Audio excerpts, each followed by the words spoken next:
একের পর এক এবার পাইরেসির শিকার হলো শাকিব খানের তাণ্ডব। তাণ্ডব পাইরেসি হওয়ার কারণে বাংলা ইন্ডাস্ট্রি কতটা হুমকির মুখে সেটা আপনি দেখলেই আন্দাজ করতে পারবেন। যে তাণ্ডবের মতো একটি সিনেমাকে মাত্র 7 দিনের মাথায় পাইরেসি করার কারণ, কারা পাইরেসি করলো তাণ্ডব বা কোথা থেকে পাইরেসি হয়েছে সেটা তো বলা সম্ভব না, কিন্তু এটা বলতে পারবো কোন দেশ থেকে সবচেয়ে বেশি সিনেমা পাইরেসি হয়ে থাকে। সোশ্যাল মিডিয়া জুড়ে একটি জিনিস সবচেয়ে বেশি চলছে, তাণ্ডব আমাদের দেশ থেকে পাইরেসির শিকার হয়নি, বরং অন্য দেশ থেকে পাইরেসির শিকার হয়েছে।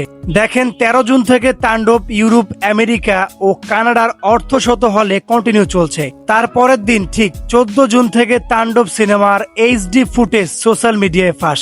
পরিসংখ্যান কি বলে জানেন? 2022 সালের তথ্য অনুযায়ী যেসব দেশ থেকে এইসব এইচডি কন্টেন্ট চুরি করা হয়েছে তার মধ্যে টপে রয়েছে যুক্তরাষ্ট্র।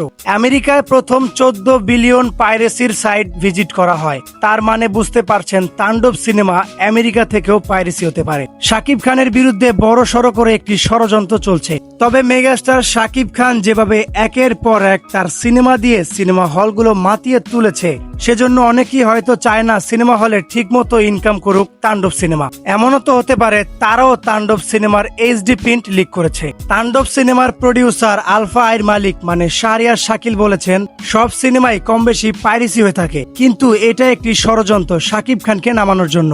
অনেকেই শাকিব খানকে পছন্দ করেন না, তারাও হয়তোবা চান না যে শাকিব খানের সিনেমা হল থেকে একটি মোটা অঙ্কের টাকা ইনকাম করুক। তবে তাণ্ডব সিনেমা যারা পাইরেসি করেছে এবং এর সাথে যারা জড়িত রয়েছে, অবশ্যই তাদেরকে পুলিশের আয়তায় আনতে হবে। ইতিমধ্যে অনেককে ধরে ফেলেছি। তো আপনারা যদি ভুল করেও সিনেমার কোনো ফুটেজ আপলোড করেন, তাও কিন্তু আপনি অ্যারেস্ট হবেন। যাই হোক, আমরা সবাই একটু সচেতন হয়ে থাকি। Welcome to the show. এমন কোনো কাজ করব না যাতে আমাদের বাংলা ইন্ডাস্ট্রির ক্ষতি হয়। কোনো কিছু পাইরেসি হলে সেটার বিরুদ্ধে অবশ্যই তাড়াতাড়ি রুখে দাঁড়ান।